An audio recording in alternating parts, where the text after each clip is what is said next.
예레미야 10장 17절에서 25절 말씀입니다.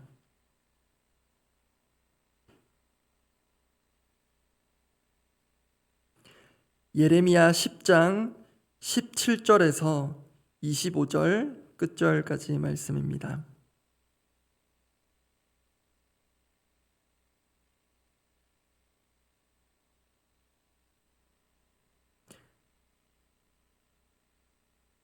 예레미야 10장 17절에서 25절 말씀, 제가 먼저 17절 읽습니다. 에워싸인 가운데에 앉은 자여, 내 짐꾸러미를 이 땅에서 꾸리라.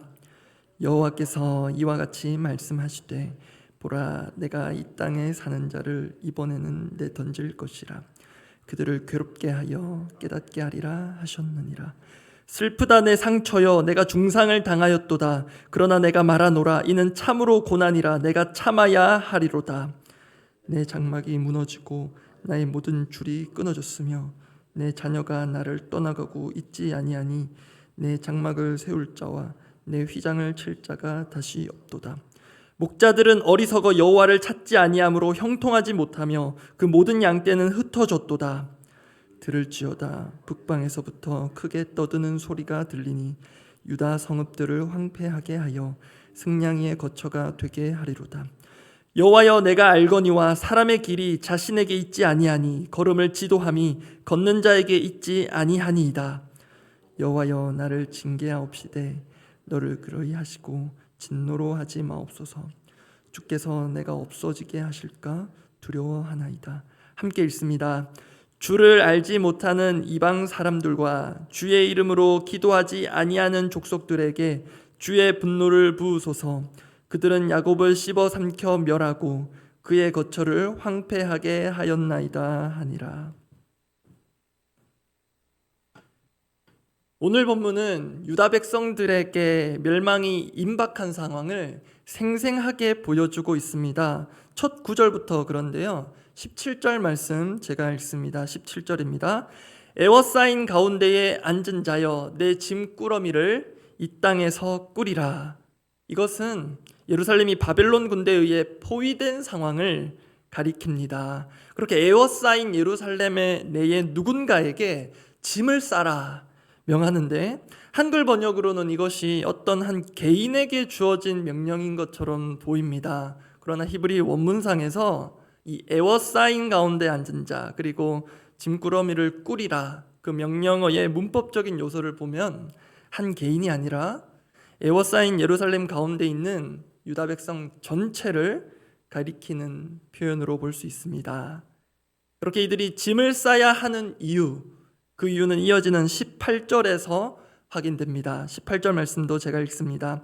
여호와께서 이와 같이 말씀하시되, 보라, 내가 이 땅에 사는 자를 이번에는 내던질 것이라. 그들을 괴롭게 하여 깨닫게 하리라 하셨느니라. 하나님께서 조금 무섭게도 이들을 내던지겠다고 하시는데요, 이것은 유다 백성들을 그 포위된 상황에서 당장 건져주시는 게 아니라 바벨론의 포로로 보내시는 것을 의미하는 표현입니다. 그래서 짐을 싸라고 하신 것입니다. 제대로 쌀 수도 없는 짐이었을 것입니다. 그래서 이것은 심판이 당장에 끝나지 않고 상당히 오랜 기간 길어질 수 있음을 의미하는 것이기도 합니다. 여기서 질문 하나 드립니다. 어렵지 않습니다. 유다 백성들이 이러한 상황에 처하게 하신 분 누구십니까? 앞서 확인한 대로 하나님이십니다. 하나님이 에워싸이게 하셨고 내던지셨습니다. 그런데 이렇게 그들을 심판하신 중요한 목적이 나오는데요, 그것은 그들로 하여금 깨닫도록 하기 위함이라고 하십니다. 18절 말씀을 다시 한번 읽는데 이번에는 함께 읽어보겠습니다. 여호와께서 이와 같이 말씀하시되, 보라, 내가 이 땅에 사는 자를 이번에는 내던질 것이라. 그들을 괴롭게 하여 깨닫게 하리라 하셨느니라. 깨닫게 하리라. 그래서 우리 하나님은 때로 당신의 백성들을 극한의 상황으로 몰고 가실 때가 있는데요, 그것은 깨닫도록 하시기 위함입니다. 우리 하나님, 우리가 깨닫도록 하시기 위해 때로 우리를 그런 상황으로 몰고 가시는 분이십니다.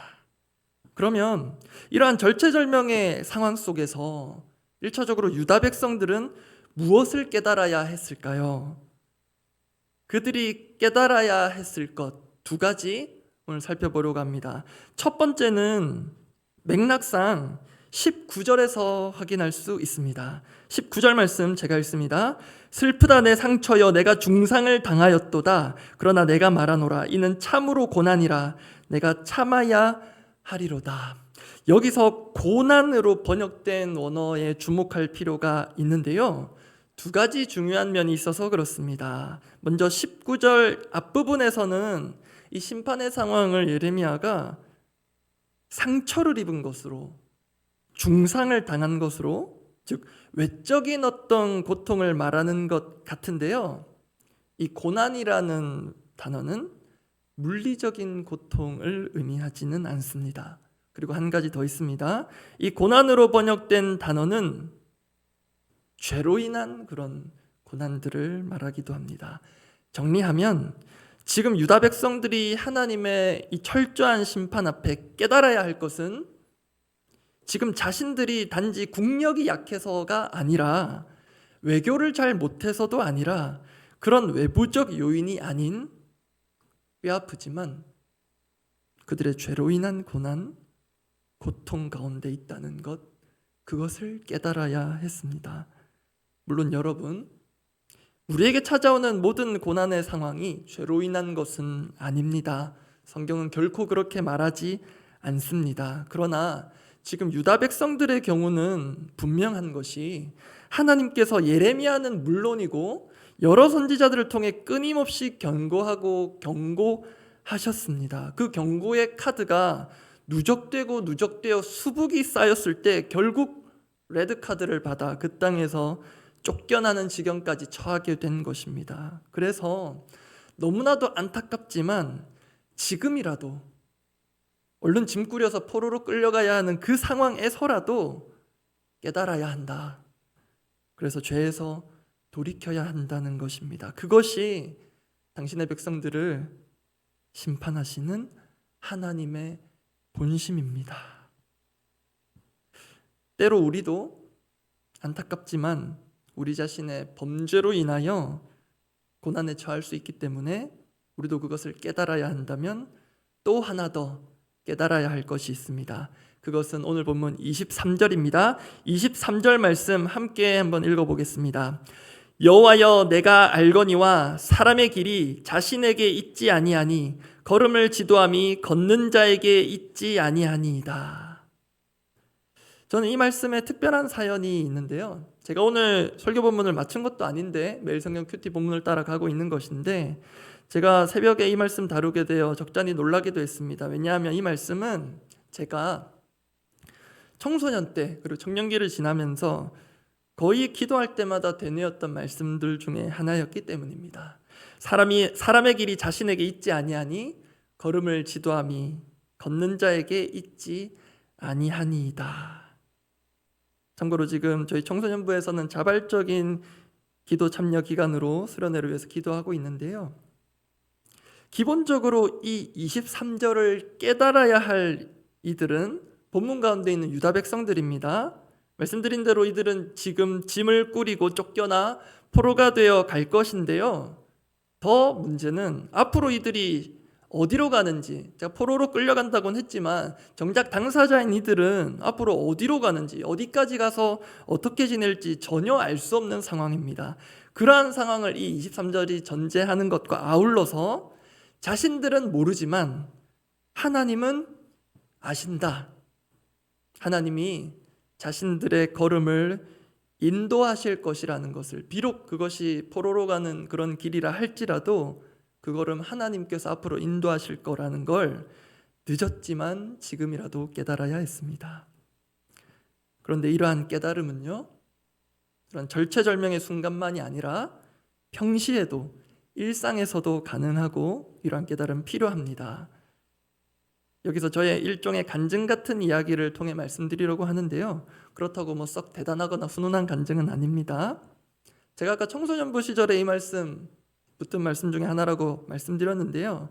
여러분 보실 때 제가 청소년 시절에 계획적인 생활을 했을 것 같아 보입니까? 아니면 무계획적인 생활을 했을 것 같아 보입니까? 좋게 봐주셔서 감사합니다. 제가 특별히 더 철저한 계획과 이행을 생활화했던 시절이 있었는데요. 특히 고3 때는 제가 저희 청소년부에서도 한번 말을 한 적이 있는데 분 단위로 하루 계획을 세운 적이 있습니다. 그러면 여러분 한 가지만 더 여쭙겠습니다. 제가 그렇게 분 단위로 세웠던 하루 계획을 세운 대로 잘 지켰을까요? 못했을까요? 예, 고개를 저어주셔서 감사합니다. 계획대로 지키지 못하는 경우를 거듭하면서 나름 생각난 것이 있습니다. 내가 아무리 거창하고 탄탄한 계획을 세운다 한들 그건 어디까지나 이 나라는 바운더리, 경계, 다르게 얘기하면 나라는 한계 안에서 세워진 계획이겠다. 그러고 나중에 제가 대학교 다닐 때요, 철학과 수업을 한번 수강했던 적이 있습니다. 제 전공은 아닌데 철학 원문 강독 이런 강좌명이어서 뭐 원문 강독이면은 그냥 할 만하다 싶어서 그렇게 수강을 했는데요. 수업 중에 역시 근대 철학을 언급하게 되고 이제 근대 철학의 대가라고 할 수 있는 우리 데카르트 선생님이 나올 수밖에 없죠. 아마 들으시면 다 아실 겁니다. 나는 생각한다, 고로 나는 존재한다고 하신 그분인데요. 제가 철학을 잘 이해해서 드리는 말씀은 아니지만 교수님 이렇게 그림을 그려가시면서 그 대목에서 하시는 말씀이 이제 나가 있고 내가 중심이 돼서 이제 세계가 형성되고 규정되고 이제 타인이 존재한다. 이제 그게 근대 철학의 기본적인 정신이라는 것들을 이제 들었는데요. 여러분, 우리는 생각하기 때문에 존재하는 게 아니라 하나님이 우리를 존재하게 하셨기에 생각할 수 있는 것입니다. 하나님이 우리를 그렇게 존재하게 하셨다면 하나님은 우리를 향한 계획이 없으실까? 나를 위한 계획을 하나님께서 분명히 갖고 계신다면 내가 세운 내 인생의 계획과 비교할 때 누구의 계획이 더 크고 선한 것일까요? 하나도 어렵지 않은 질문입니다. 이제 그런 과정을 거치면서 저의 계획, 내가 세운 계획에 대한 좋게 말하면 열정이자 집념인데 안 좋게 말하면 집착 같은 것에서 조금씩 자유롭게 되었던 것 같습니다. 이 점에 있어서 늘 저를 점검해주는 시금석 같은 말씀이 함께 읽었던 23절 말씀입니다. 여호와여 내가 알거니와 사람의 길이 자신에게 있지 아니하니 걸음을 지도함이 걷는 자에게 있지 아니하니이다. 난 내 걸음을 인도하는 사람이 아니다. 그래서 나에게는 가이드가 필요하다. 그 가이드 성경에서 이렇게 얘기합니다. 선한 목자가 계신다. 선한 목자가 계신다면 우리는 양인데요. 여러분, 양만큼 자생력이 떨어지는 동물도 드뭅니다. 맹수로부터 도망칠 주력이 없습니다. 다리가 짧거든요.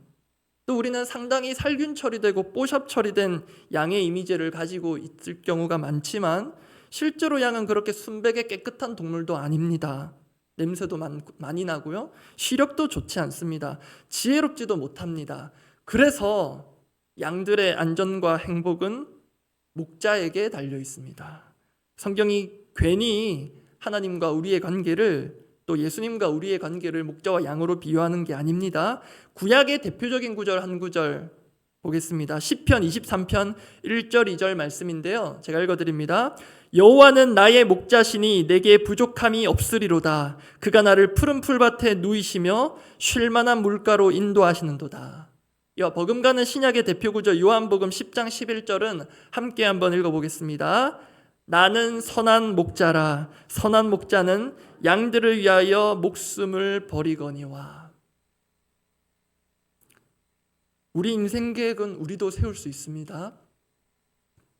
그런데 하나님이 가장 잘 아시며 가장 크고 놀라운 계획을 갖고 계십니다. 그렇다면 그 하나님의 계획에 우리 인생 계획을 맞추며 그것을 이루며 사는 것이 우리에게 최선일 것입니다. 그렇게 우리를 만드신 창조의 하나님께서 우리를 향한 놀라운 계획을 갖고 계신다는 것, 심지어 심판으로 인해 쫓겨나고 포로의 길로 가는 그 상황에서도 우리를 향한 계획을 변함없이 갖고 계신다는 것, 그것을 깨달아야 하겠습니다.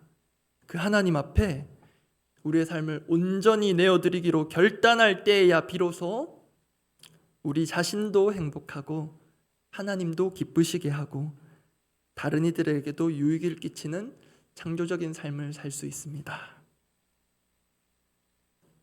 제가 지금 평시에 일상에서도 깨달을 수 있는 것이라고 말씀을 드렸는데요. 그런데 이렇게 말씀드린 것들을 깨닫는 것이 정말 쉽지가 않다는 것이 오늘 본문이 우리에게 주는 뼈아픈 교훈입니다. 오늘 말씀에 따르면 애워싸이고 내던져져야, 그렇게 뼈저린 실패와 좌절을 경험해야 비로소 가능해 보입니다. 내 인생의 설계자는, 우리 자녀들의 입시 코디네이터는 나도 아니고 내가 신뢰하는 전문가도 아니고 하나님이시구나.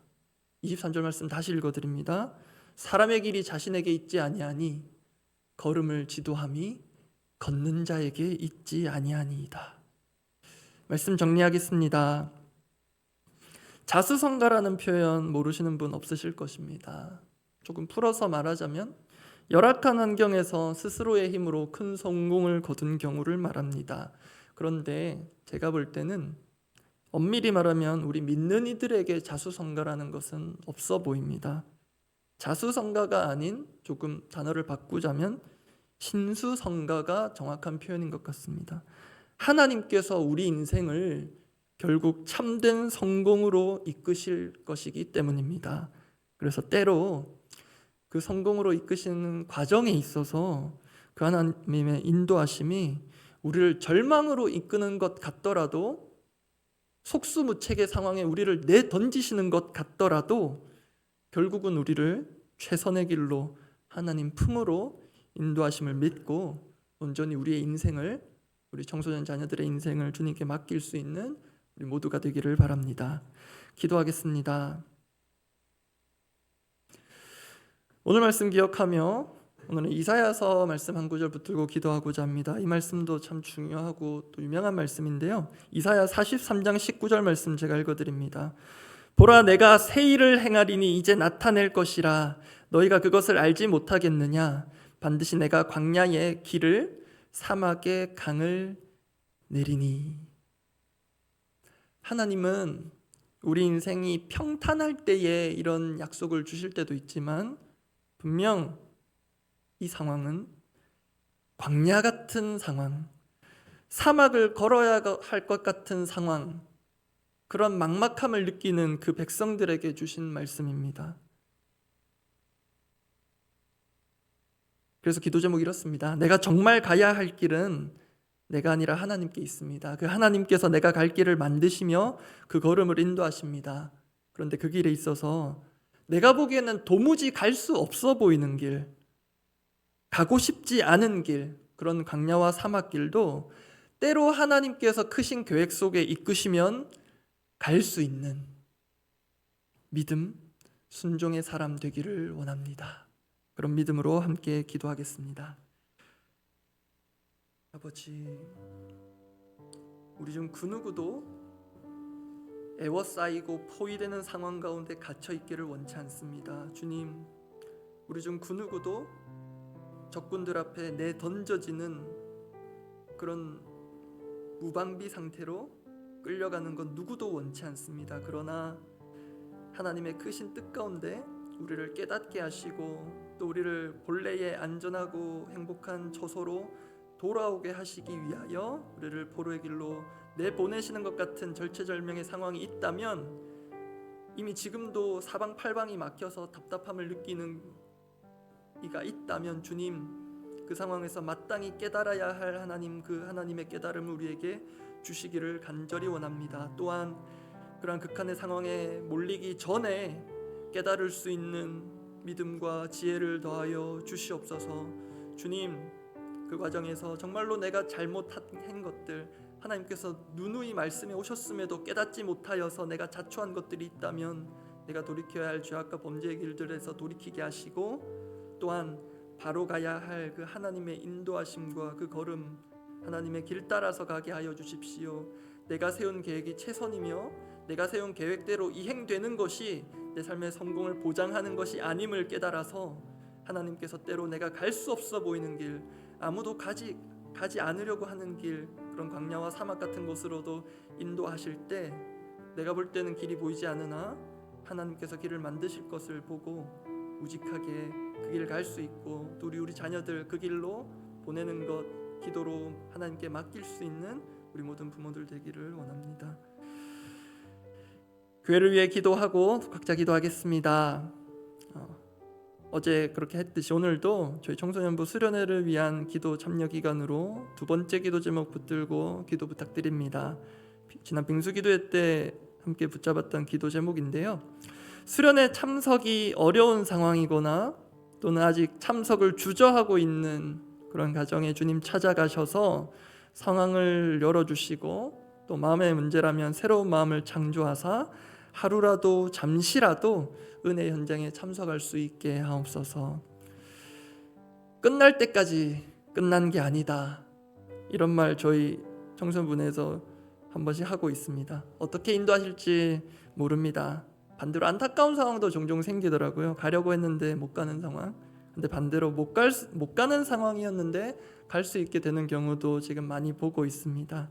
하나님, 모든 상황, 특히 마음을 열어주십시오. 물론 오래전부터 계획하여서 중요한 일정들이 있고 또 수련의 일정을 나중에 알게 되어 일정 조율이 어려운 경우도 분명 있으실 것입니다. 그런데 그럼에도 끝날 때까지 끝난 게 아닙니다. 수련회가 끝나기 전까지 혹시라도 하나님께서 길을 열어주시고 마음을 열어주신다면 그 가정, 또 그 청소년 자녀, 또 우리 부모님께 하나님 역사하셔서 그 계획이 하나님의 선하신 뜻 가운데 수정될 수 있도록, 조정될 수 있도록 그렇게 끝까지 기도를 부탁드리겠습니다.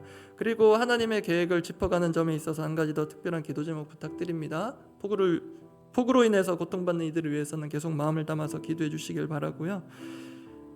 8월 운영위원회가 이제 저희가 모임 일정이 조정되어서 내일 토요일에 있습니다. 토요일 오전에 있는데 하나님의 길과 걸음을 확인하고 짚어가는 시간이 되게 해주십시오. 그렇게 우리 정기운영위원회 모임을 위해서, 교회를 위해서 그렇게 기도를 부탁드립니다. 그렇게 기도하고 각자 기도하고 돌아가시겠습니다. 기도합니다.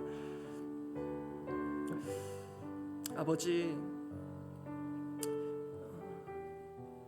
지금 아니면 다시는 기회가 없을 것 같은 인생의 절호의 기회를 잡기 위하여서 우리가 중요한 계획을 미리 세워두고 또 기다리며 준비하며 또 우리의 많은 또 비용과 대가들을 지불하며 그렇게 우리의 계획을 세웁니다. 그런데 그런 우리의 계획이 하나님의 뜻 가운데 조정되고 수정되어야 할 때가 간혹 있는데, 주님, 이 수련회를 가야 하는 이 일정의 상황이 혹시라도 그렇다면 주님께서 우리의 마음 가운데 다시 한번 새로운 일들을 행하여 주시고, 하나님, 가능하다면 또 필요하다면 하나님께서 또 우리 마음에 새로운 마음들을 부어주신다면 조정되게 하시고 하나님의 선하신 뜻 가운데 결정하게 하여 주십시오.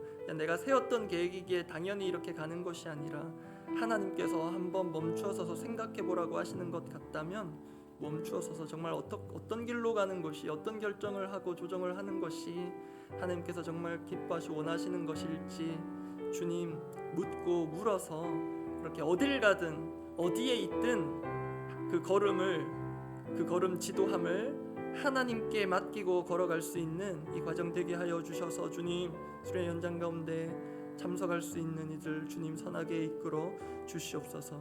주님, 그리고 이 교회가 앞으로 갈 길도 우리가 그 걸음을 주님께 묻고 물어서 하나하나 짚어가며 걸어가기를 원합니다.